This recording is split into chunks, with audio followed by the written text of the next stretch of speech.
বালাম বিন বাহুরা হজরত মুসা আলাইসাল্লাম এর যুগের একজন আলেম ও মকবুল দরবেশ ব্যক্তি ছিলেন।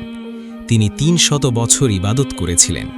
চোখ বন্ধ করলে সিদরাতুল মুনতাহা থেকে তাহাতাসসারা পর্যন্ত সব কিছু দেখতে পেত। বলা হয় তার সমস্ত দোয়া খুব দ্রুত কবুল হতো। তিনি বনি ইসরায়েলের এক ব্যক্তি ছিলেন এবং জীবনের বেশিরভাগ সময় শাম অঞ্চলে কাটিয়েছিলেন। তার পিতার নাম ছিল বাউর বা বাউরা এবং স্ত্রীর নাম ছিল বাসুস। বালাম বিন বাহুরার ঘটনা তাফসির ও বনি ইসরায়েলের বিভিন্ন বর্ণনায় উল্লেখ আছে। অনেক মুফাসসিরের মতে আল কুরআনের সূরা আল আরাফের ১৭৫ ও ১৭৬ নম্বর আয়াতে এই ব্যক্তির করুণ পরিণতির কথা রূপকভাবে উল্লেখ করা হয়েছে। বালাম ছিলেন অত্যন্ত ইবাদতগুজার ও জাহিদ ব্যক্তি। তার অসংখ্য মুরিদ ছিল। বলা হয় তার শিক্ষার্থী সংখ্যা ছিল প্রায় ১২,০০০। তিনি ইসমে আজম জানতেন বলে কথিত আছে, আর সেই নাম পড়ে করা তার দোয়া বা বদদোয়া সঙ্গে সঙ্গে কবুল হয়ে যেত। একটি প্রসিদ্ধ বর্ণনা অনুযায়ী যখন আল্লাহ ফেরাউন ও তার বাহিনীকে নীল নদে ডুবিয়ে দেন এবং মুসা আলাইহিসসালামকে বনি ইসরায়েল সহ মুক্তি দেন, তখন আল্লাহ তাকে জাব্বার জাতির বিরুদ্ধে যুদ্ধ করার নির্দেশ দেন যাতে শামের পবিত্র ভূমি বনি ইসরায়েলের হাতে আসে। তখন মুসা আলাইহিসসালাম সৈন্যবাহিনী নিয়ে কিনানের দিকে রওনা হলেন। জাব্বার জাতি এ খবর শুনে খুব ভয় পেয়ে যায়। তারা বালামের কাছে এসে বলে, আপনি আল্লাহর বড় ওলি, আপনার দোয়া কবুল হয়। মুসা ও তার বাহিনী আমাদের আক্রমণ করতে আসছে। আপনি তাদের বিরুদ্ধে বদদোয়া করুন যেন তারা ধ্বংস হয়ে ফিরে যায়। বালাম বললেন, তোমাদের ধ্বংস হোক। মুসা আল্লাহর নবী, তার সঙ্গে মুমিন ও ফেরেশতাদের সাহায্য রয়েছে। আমি তার বিরোধিতা করে নিজের দুনিয়া আখেরাত নষ্ট করতে পারি না। কিন্তু লোকেরা বারবার অনুরোধ করতে থাকে। তখন তিনি বললেন, আমি আল্লাহর কাছে ইস্তেখারা করব। বলা হয় বালাম কোনো দোয়া বা বদদোয়ার আগে আল্লাহর ইচ্ছা জানার চেষ্টা করতেন। ইস্তেখারায় তাকে স্বপ্নে স্পষ্টভাবে নিষেধ করা হয় যেন তিনি মুসা আলাইহিসসালামের বিরুদ্ধে বদদোয়া না করেন।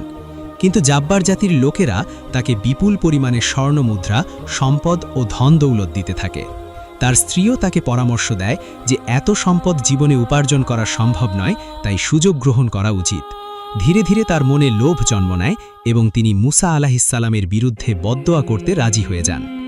বালাম তার গাধার পিঠে চড়ে পাহাড়ের দিকে রওনা হলেন, কিন্তু পথে বারবার গাধাটি থেমে যাচ্ছিল।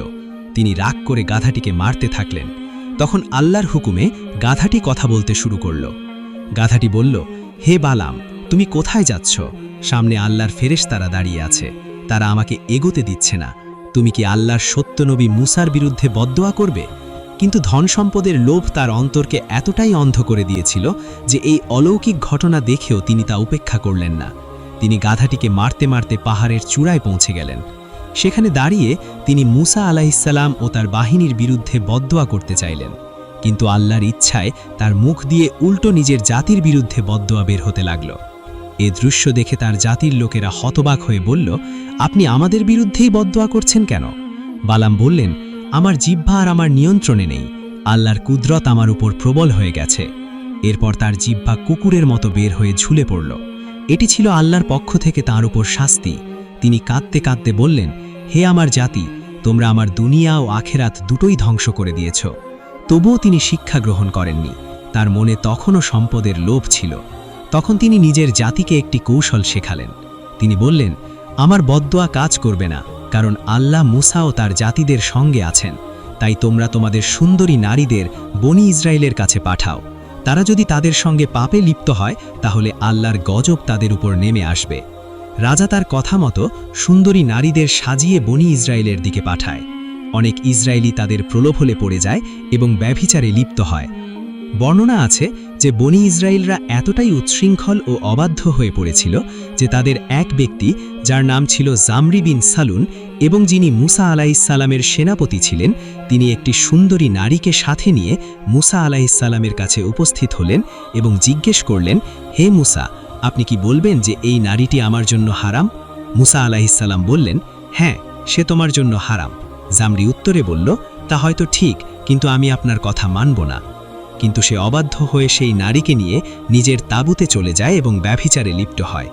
এরাই ছিল সেই বনি ইসরায়েল জাতি যারা মিশরে দাসত্ব থেকে মুক্তি লাভের জন্য আল্লাহর কাছে প্রার্থনা করেছিল এবং যাদের জন্য আল্লাহ নীল নদের বুকে পথ তৈরি করে দিয়েছিলেন। কিন্তু ততদিনে এই বনি ইসরায়েলরা অবাধ্যতা ও কৌপট্যপূর্ণ জীবনযাপনের মাধ্যমে আল্লাহর বিধানকে পদদলিত করেছিল। ফলে বনি ইসরায়েলের ওপর আল্লাহর গজব নেমে এলো এবং তাদের মাঝে হঠাৎ করেই একটি ভয়াবহ মহামারী ছড়িয়ে পড়ে। মাত্র কয়েক ঘন্টার মধ্যেই বনি ইসরায়েলরা সবাই মৃত্যুবরণ করল। এই রোগের প্রকোপ এতটাই তীব্র ছিল যে পরবর্তী বর্ণনা অনুযায়ী প্রায় 50,000 থেকে 70,000 বনি ইসরায়েলি এতে প্রাণ হারায়। এ দৃশ্য দেখে মুসা আলাইহিসসালাম গভীরভাবে শোকাহত হলেন। অন্যদিকে বালাম বিন বাহুরার অবস্থা আরও করুণ হয়ে ওঠে। তার চেহারা কুকুরের মতো হয়ে যায় এবং তিনি অপমানজনকভাবে মৃত্যুবরণ করেন। এই ঘটনার মধ্যে বহু শিক্ষা রয়েছে। সবচেয়ে বড় শিক্ষা হল দুনিয়ার লোভ মানুষকে ধ্বংসের দিকে নিয়ে যায়। ধন সম্পদের লোভ এমনকি একজন নেককার মানুষের ঈমানও দুর্বল করে দিতে পারে। আরেকটি শিক্ষা হল শয়তান মানুষের দুর্বলতার দিক দিয়েই আক্রমণ করে, তাই আমাদের নিজেদের দুর্বলতা চিনে তা দূর করার চেষ্টা করতে হবে।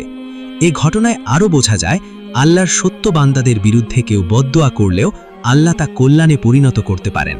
যদি মানুষ সত্য ও ন্যায়ের পথে থাকে তাহলে আল্লাহ তার জন্য কাঁটাকেও ফুলে পরিণত করতে সক্ষম। আপনি যদি আপনার প্রতিপালক আল্লাহকে ভালোবাসেন তাহলে আল্লাহু আকবার লিখুন। আর দিনের এমন আরও ঘটনাবলী জানতে আমার চ্যানেলটি সাবস্ক্রাইব করতে ভুলবেন না।